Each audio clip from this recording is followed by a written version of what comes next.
This is Wretched Radio with Todd Friel. Hoping you had a lovely Valentine's Day, whatever that means. We sort of did.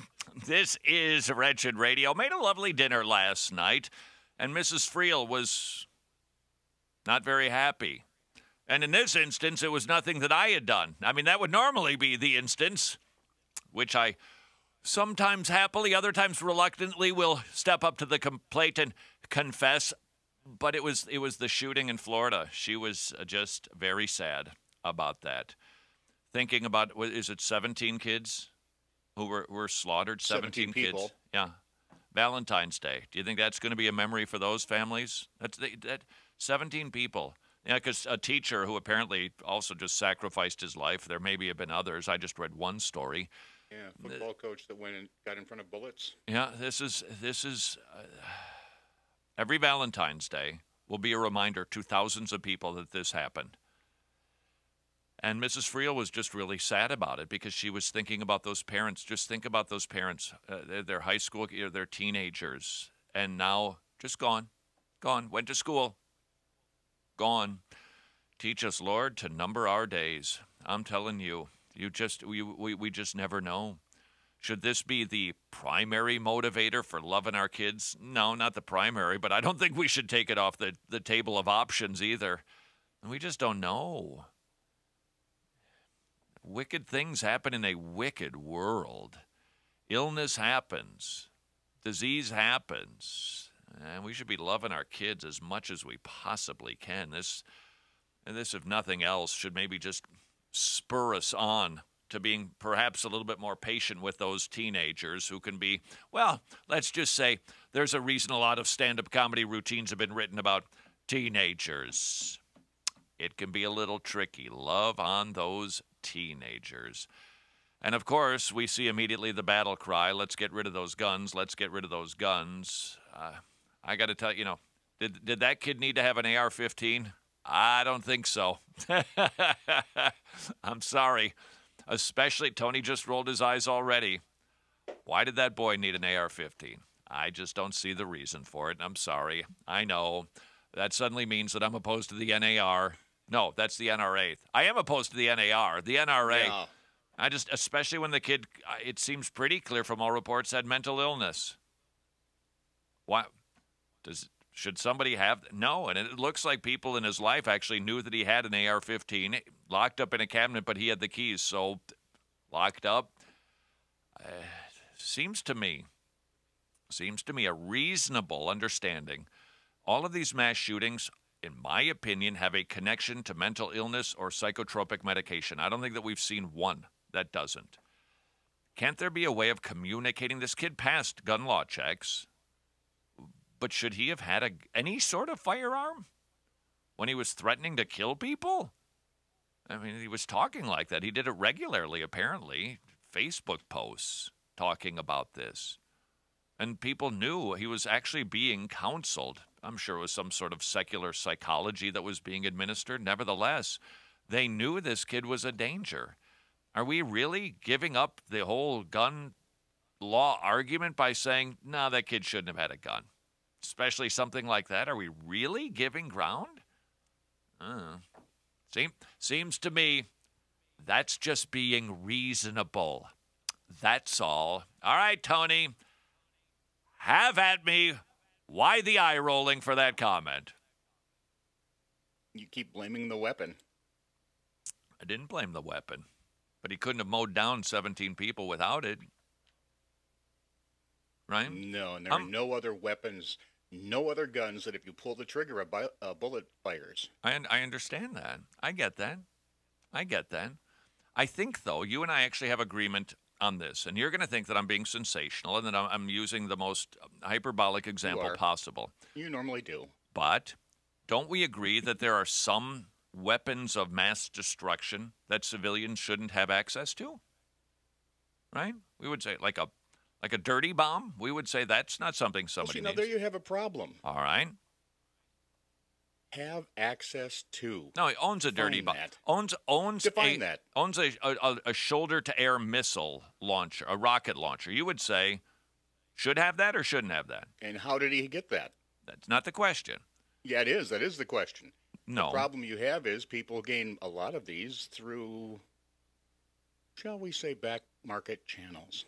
All right, but you would agree that there should be some restrictions on some weapons There of mass. are. Okay, so There are dozens and dozens and hundreds of them. okay, so then the question then is not should we, but where is the line? Correct? No, I think the question is more how is it enforced and why isn't it, or why is it? Because a civilian, especially one who is mentally unstable, shouldn't have the ability to wipe out a lot of people simply and easily. I think that would be the rationale behind it. And as a culture, we've agreed that Okay, so how do you bombs fix that? and missiles. You know what? I don't know that I've got the answer for that, or anybody does. Nobody does. But I think that when we take the position that we've got to, that anybody who uses a gun to hurt people should automatically be defended because that impinges on our Second Amendment rights. I'm not defending him. I know that, but you think that he should have been able to own an AR-15, correct? Well, he obviously shouldn't have. No, but okay. We're not mind readers. Obviously, Okay, so 'cause he went through all of the wait a checks second. We that might were put actually up. have some agreement here. So let's just see if we can do this incrementally. Somebody with mental illness should not be able to own a weapon of mass destruction like an AR-15. Would you agree with that? I wouldn't call it it's a rifle. It's a semi-automatic All right. rifle. But it can kill a lot of people. So whatever you want to call it, let's just use an AR-15. Somebody with mental illness should not own a weapon like that, correct? Probably not. No. But Okay. how did he? Well, so so then we've got you and I actually just have So the agreement. problem then was enforcement. My point in all of these conversations is not what the laws should be and shouldn't be. My issue in all of this is that when we talk about it, I get the sense that conservative Christians feel like if we give ground in any way, shape, or form in this conversation, then the next thing you know, the federal government's going to be inside of our house taking away our firearms and our butcher knives. I just don't see it that way. So at least we've made some progress. People with mental illness should not be carrying weapons. And somehow, however this gets worked out, the mental health community should communicate that so that the kid can't go into a store and pass a gun law check because he's just not stable enough to know how to deal with it. Fair enough? Sure.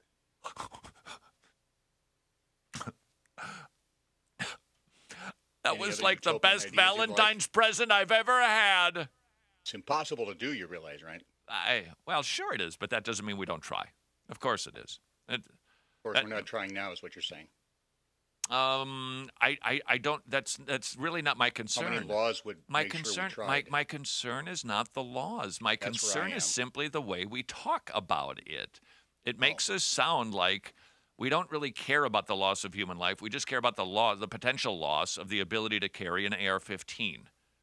That's what you my put out there. biggest concern. That's my issue. That's all. Okay. Look, we're not a political. I don't know that stuff. I don't pretend to know that stuff.